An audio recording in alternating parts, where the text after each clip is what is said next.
வணக்கம். நம்ம இந்த வீடியோவில் 6ஆம் வகுப்பு சோசியல் சயின்ஸில் பேரண்டம் மற்றும் சூரிய குடும்பம் பாடத்தில் உள்ள இம்பார்ட்டன்ட் ஒன்லைனர்ஸ் பார்க்கலாம். நிலவிற்கு அடுத்தபடியாக இரவில் பிரகாசமாக தெரியும் விண்பொருள் எது? வெள்ளி. காலையிலும் மாலையிலும் விண்ணில் காணப்படுவதால் இக்கோளை விடிவெள்ளி மற்றும் அந்திவெள்ளி என்றும் அழைக்கின்றோம்.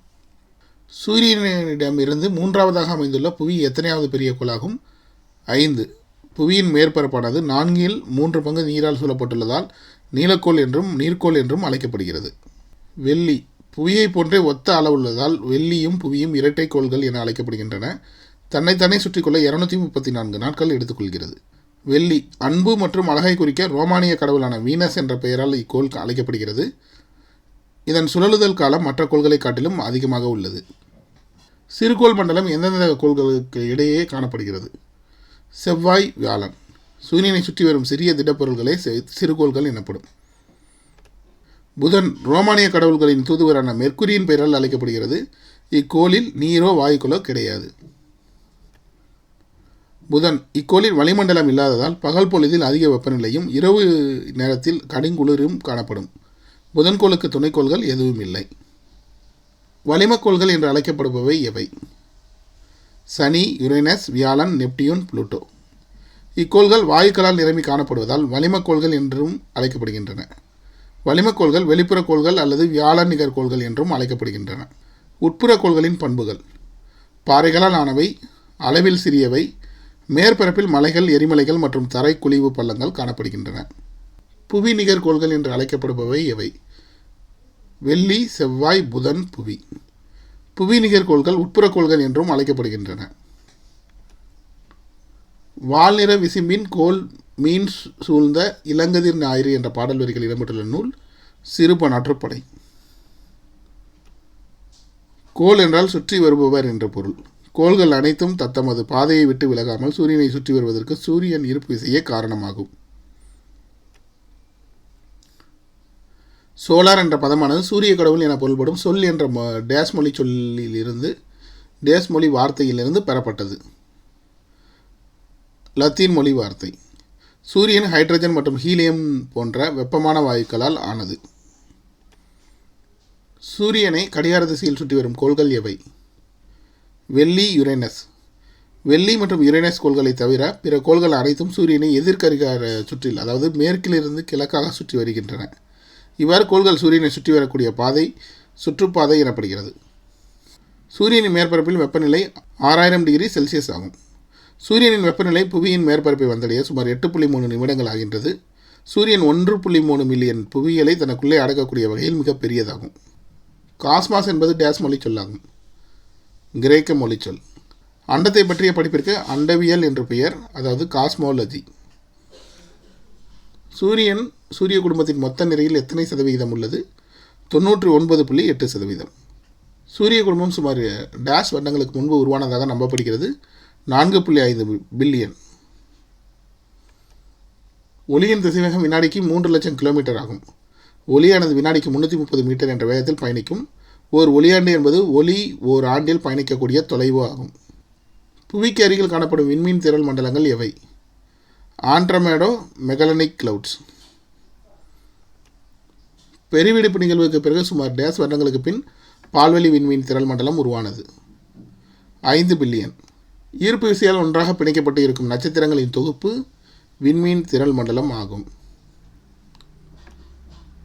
பேரண்டம் என்பது மிக பரந்த விண்வெளி ஆகும். சுமார் 15 பில்லியன் ஆண்டுகளுக்கு முன்பு ஏற்பட்ட பெருவெடிப்பின் போது பேரண்டம் உருவானதாக பல வானியல் அறிஞர்கள் கருதுகின்றனர். நெப்டியூன் கோளுக்கு அப்பால் தொலைவில் காணப்படும் சிறிய வெண்பொருட்கள் டேஷ் ஆகும். குறுங்கோள்கள். குறுங்கோள்கள் எவை? Pluto, Ceres, Eris, Makemake, Haumea. சூரிய குடும்பத்தில் 5 குறுங்கோள்கள் காணப்படுகின்றன. நெப்டியூன் ரோமானிய கடவுளின் பெயரை கொண்டது. இதன் மிகப்பெரிய துணைக்கோள் ட்ரைட்டன். நெப்டியூன் 14 துணைக்கோள்களை கொண்டுள்ளது. சூரிய குடும்பத்தில் மிக தொலைவில் உள்ளதால் மிகவும் குளிர்ந்து காணப்படுகிறது. எந்த வாயு உள்ளதால் யுரேனஸ் பச்சை நிறமாக தோன்றுகிறது? மீத்தேன். யுரேனஸ் கிரேக்க விண்கடவுளின் பெயரால் அழைக்கப்படுகிறது. யுரேனஸின் துணைக்கோள்களில் டைட்டானியா மிக பெரியதாகும். யுரேனஸ் 27 துணைக்கோள்களை கொண்டுள்ளது. சூரிய குடும்பத்தின் இரண்டாவது மிகப்பெரிய கோள் சனி. சனிக்கோளின் தன்னிருப்பு திறன் நீரை விட குறைவாகும். யுரேனஸ் வில்லியம் ஹெர்சல் என்ற வானியல் அறிஞரால் எந்த ஆண்டு கண்டுபிடிக்கப்பட்டது? 1781. தொலைநோக்கியால் கண்டுபிடிக்கப்பட்ட முதல் கோள் யுரேனஸ் ஆகும். வியாழன் கோளை போன்றே அதிக துணைக்கோள்களை கொண்ட சனிக்கோளின் மிகப்பெரிய துணைக்கோள் டைட்டன். சனி 62 துணைக்கோள்களை கொண்டுள்ளது. சூரிய குடும்பத்தில் காணப்படும் துணைக்கோள்களில் நைட்ரஜன் மற்றும் மீத்தேன் ஆகிய வாயுக்களை கொண்ட வளிமண்டலம் மற்றும் மேகங்கள் சூழ்ந்து காணப்படுகின்ற ஒரே துணைக்கோள் டைட்டன் ஆகும். ரோமானிய வேளாண்மை கடவுளின் பெயரால் அழைக்கப்படும் கோள் சனி. பாறை துகள்கள், பனித்துகள்கள் மற்றும் தூசுக்களால் ஆன பல பெரிய வளையங்கள் சனிக்கோளை சுற்றி காணப்படுகின்றன. வியாழனின் துணைக்கோள்களில் மிக பெரியவை அயோ, யூரோப்பா, கனிமீடு மற்றும் கேலிஸ்டோ ஆகியன மிகப்பெரிய துணைக்கோள்கள் ஆகும். வியாழன் சூரியனை போன்ற இதன் வளிமண்டலத்திலும் ஹைட்ரஜன் மற்றும் ஹீலியம் வாயுக்கள் காணப்படுகின்றன. வியாழன் மிக அதிகமான துணைக்கோள்களை கொண்டுள்ளது. துணைக்கோள்களின் எண்ணிக்கை 67. வியாழன் நிலா மற்றும் வெள்ளிக்கோளுக்கு அடுத்ததாக பிரகாசமாக விண்ணில் தெரிவது வியாழன் ஆகும். தன் அச்சில் மிக வேகமாக சுழலக்கூடிய கோள் வியாழன். ரோமானியர்களின் முதன்மை கடவுளின் பெயரால் அழைக்கப்படும் கோள் வியாழன். சூரிய குடும்பத்தின் மிக பெரிய கோளான வியாழன் சூரியனிடமிருந்து 5வதாக அமைந்துள்ளது. இஸ்ரோ செவ்வாய்க்கோளின் வளிமண்டலம் மற்றும் தரைப்பகுதியை ஆராய்வதற்காக டேஷ் அன்று மங்கள்யான் எனப்படும் விண்கலத்தை அனுப்பியது. 24/9/2014. இந்தியா செவ்வாய்க்கோளினை ஆராயும் நாடுகளின் பட்டியலில் ரஷ்யா விண்வெளி ஆராய்ச்சி நிறுவனம், நாசா, ஐரோப்பிய விண்வெளி ஆராய்ச்சி நிறுவனத்திற்கு அடுத்ததாக 4ஆம் இடத்தில் உள்ளது. செவ்வாயின் மேற்பரப்பில் டேஷ் உள்ளதால் செந்நிறமாக தோற்றமளிக்கிறது. இரும்பு ஆக்சைடு செந்நிறமாக தோற்றமளிப்பதால் செவ்வாய் சிவந்த கோள் என அழைக்கப்படுகிறது. செவ்வாய்க்கோளானது போபஸ், டீமஸ் என்ற 2 துணைக்கோள்களை கொண்டுள்ளது. செவ்வாய்க்கோளின் வளிமண்டலம் மிகவும் மெல்லியதாகும்.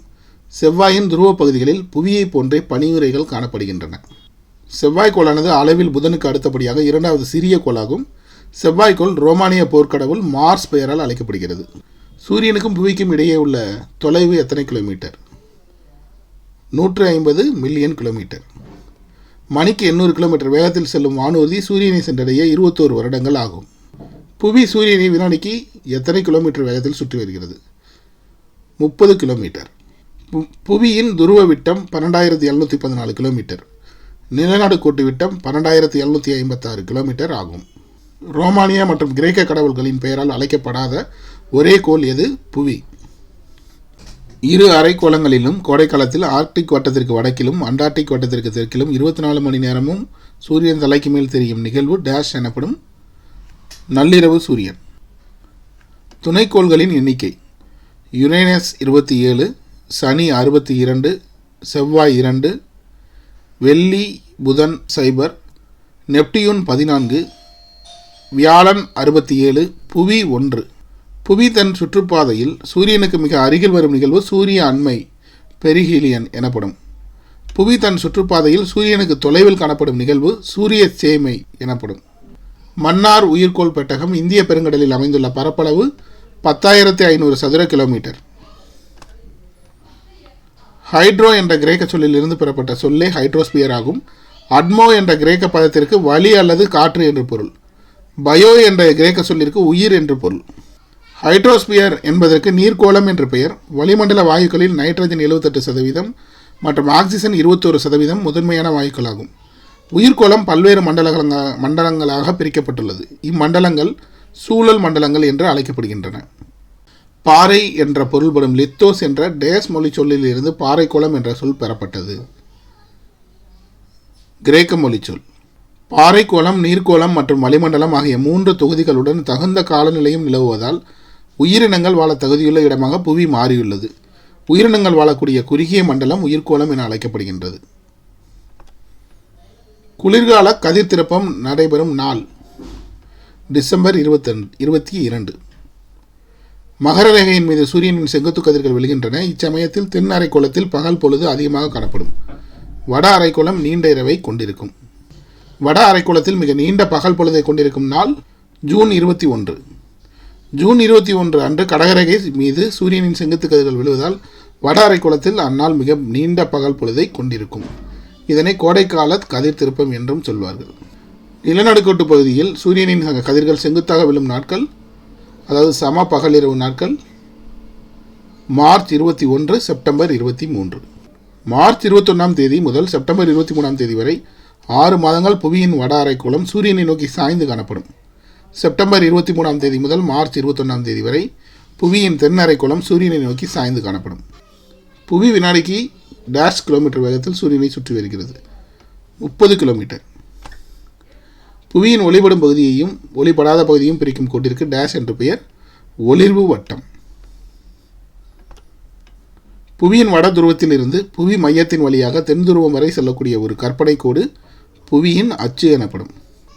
புவியின் சுழலும் வேகம் நிலநடுக்கோட்டு பகுதி 1670 கிலோமீட்டர் மணிக்கு, 60 டிகிரி வட அச்சரேகை 245 கிலோமீட்டர் மணிக்கு, துருவ பகுதி சுழி.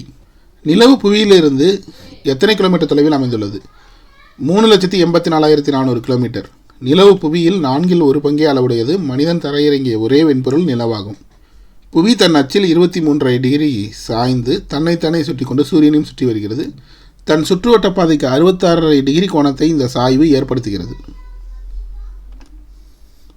சூரிய குடும்பத்தில் காணப்படும் சிறு கற்கள் மற்றும் உலோகப்பாறைகளால் ஆன விண்பொருட்களை டேஸ் என்று அழைக்கிறோம், விண்கற்கள். நிலவை பற்றி ஆராய்வதற்காக இந்தியாவால் அனுப்பப்பட்ட முதல் விண்கலம் சந்திரயான் 1 ஆகும். சந்திரயான் 1 2008ஆம் ஆண்டு விண்ணில் செலுத்தப்பட்டது. நிலவு புவியை சுற்றி வர எடுத்துக்கொள்ளும் காலம் 27 நாட்கள் 7 மணி நேரம். நிலவு தன்னைத்தானே சுற்றி கொள்ள எடுத்துக்கொள்ளும் நேரமும் புவியை சுற்றி வர எடுத்துக்கொள்ளும் நேரமும் ஏறக்குறைய ஒன்றாகும்.